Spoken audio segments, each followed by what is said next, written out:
Hello everyone, hope you're doing well. They finally fully released what is going on with the Battle of the Atlantic with these ships against submarines, which seems to be a way of being able to test submarines in an asymmetrical combat against, of course, the ships they're going to face in War Thunder. There's a bunch of stuff which is on offer, a bunch of decals, decorations, a profile icon, and even a loading screen, which is pretty cool. It's set up very similarly to the other events where you have to get a certain amount of mission score in it to be able to unlock the prizes, but understand that you do have to play both sides of the event to be able to get it done. We'll go through it and all that is involved. Just understand that the event does start today on the 3rd. It goes until the 13th. There is a stage every other day. So therefore 3rd, 5th, 7th, 9th and 11th is when they open. And also at the same time, the TOG event is going on. So we're going to have to really push it pretty hard. So the way this event works is slightly different to other ones, but the same general idea is there. You need to get mission score in order to be able to unlock stages, in order to get prizes. There are 5 stages overall, and you can get some decals in the form of the Rat decal, the Bull Scapper Flow decal, and also the Laughing Swordfish decal. You also can get 2 decorations, the Carly Float Fleet decoration, and also the Emergency Boy Fleet decoration. There's also a profile icon on offer for Submarine Captain, and also there is even a loading screen which looks really nice, which is pretty cool. So there is a lot on offer for this event to kind of zhuzh up your vehicles and also just remember it. I'm always happy when I see a loading screen in these things, basically because it means that, you can remember it when you're loading into battles. So how is this event different? Because it's just mission score, and, that's pretty standard with stages happening every 2 days. Well, the big difference is you have to play both sides of the event, and also you can't do it in random battles. So in order to actually do this event, you have to go to the Events tab on the right-hand side, and in Events and Tournaments, there will be a tab called Battle of the Atlantic. And then at the bottom of the screen, you can either pick to play the USA team, or you can pick to play the German team. The USA team has the Fletcher, the Tacoma, and also the Catalina, whereas the German team has the Type 7 submarine, which does have a 37mm, 2 dual 20s, and of course the good old torpedoes and mines. And then it also has the HE-111 H6, which has access to some fun weaponry. So what you have to do to get these prizes, you need 1,500 mission points on the USA side, and also 1,500 mission points for the German side. So in order to complete the event, you need collectively per stage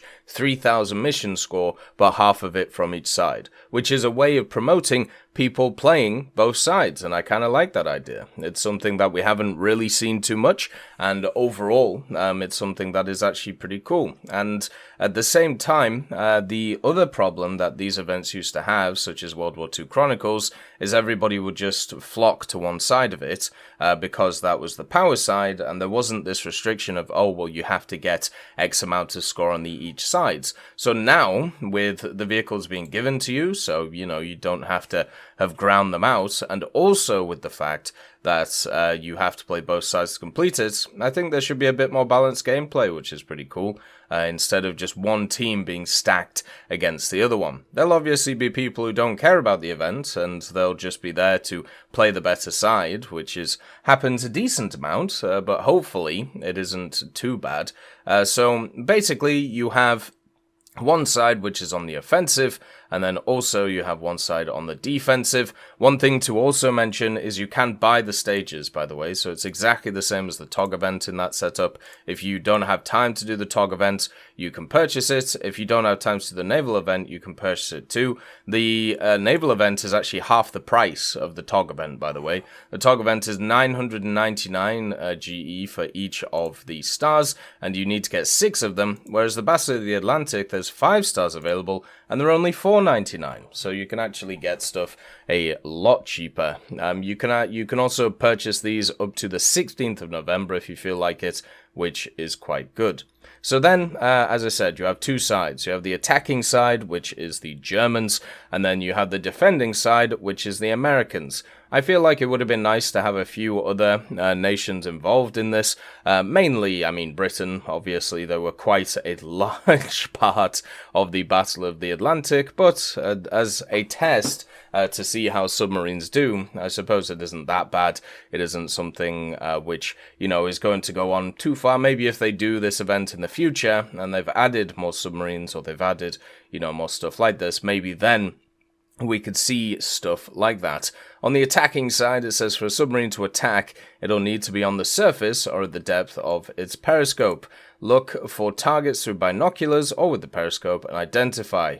Keeping your crosshairs on the ships, this will allow you to calculate the lead for attack, and you can also launch torpedoes, which is possible at a depth of up to 20 meters, as well as contact mines down to a depth of 60 meters. There are 3 types of views available for submarines. You can use a third-person camera at any depth, however, it will not allow to begin calculating torpedo fire. When you submerge to a depth of 7 meters, you'll be able to raise the periscope and observe the surface through it. If a submarine is in motion and you have your periscope raised, it'll be easier to spot due to foamy water forming, and the periscope is not too high above the surface of the water, but it's still safe than binoculars that can only be used on the surface. However, binoculars have the best zoom and the highest vantage point, so choose wisely.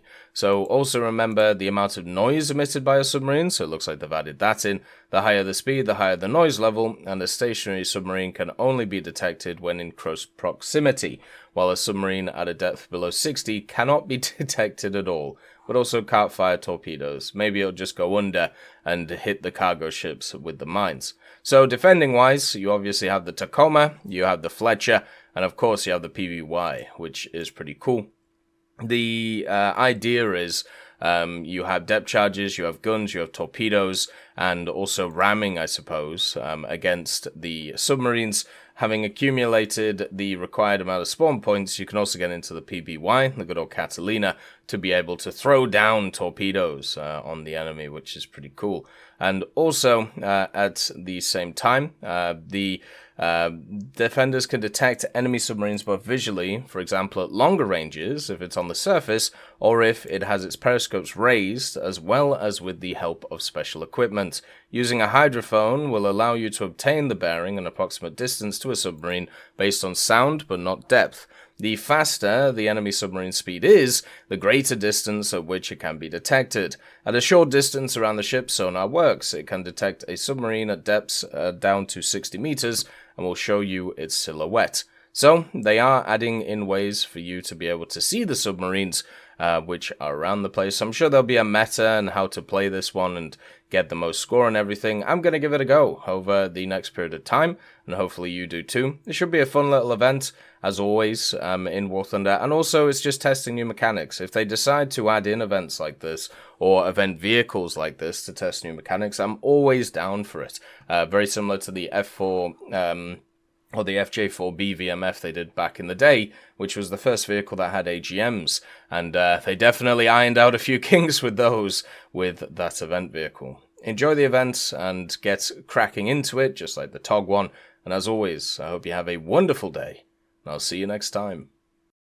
I'd just like to thank Brendan Quinn, Vilneus, Character Fuel, Juan the Panda, Carrion Crow, Gus Irenicus, Pyman, Merciless Reaper, Orange Tail, Teddy, Daniel Stanton, Moxie, B. Young, Bareen, Peter Grayling, Alan Hacker, Sem Alslan, Uncle Bean, and Derek R., and also Lafouche for supporting the channel.